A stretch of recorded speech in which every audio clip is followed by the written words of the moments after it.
هل أتى على الإنسان حين من الدهر لم يكن شيئا مذكورا إنا خلقنا الإنسان من نطفة أمشاج نبتليه فجعلناه سميعا بصيرا إنا هديناه السبيل إما شاكرا وإما كفورا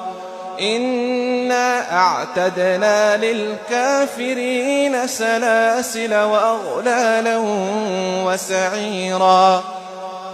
إن الأبرار يشربون من كأس كان مزاجها كافورا عينا يشرب بها عباد الله يفجرونها تفجيرا يوفون بالنذر ويخافون يوما كان شره مستطيرا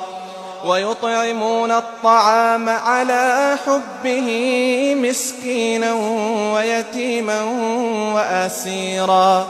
إنما نطعمكم لوجه الله لا نريد منكم جزاء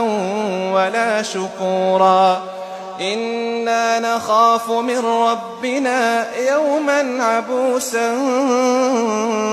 قمطريرا فوقاهم الله شر ذلك اليوم ولقاهم نضرة وسرورا وجزاهم بما صبروا جنة وحريرا متكئين فيها على الأرائك لا يرون فيها شمسا ولا زمهريرا ودانية عليهم ظلالها وذللت قطوفها تذليلا ويطاف عليهم بآنية من فضة وأكواب كانت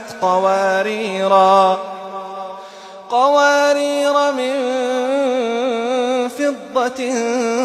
قدروها تقديرا ويسقون فيها كأسا كان مزاجها زنجبيلا عينا فيها تسمى سلسبيلا ويطوف عليهم ولدان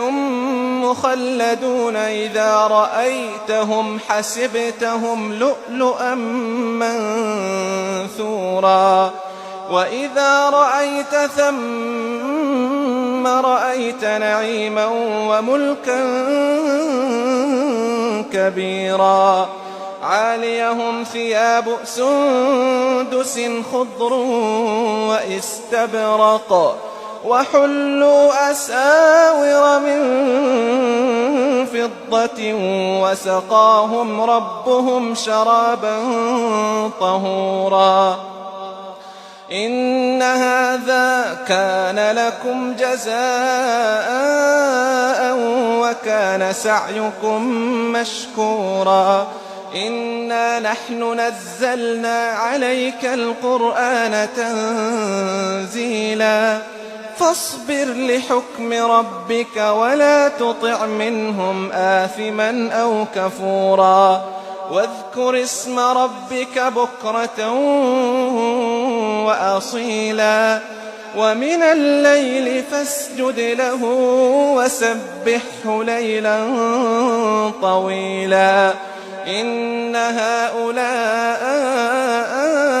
يحبون العاجلة ويذرون وراءهم يوما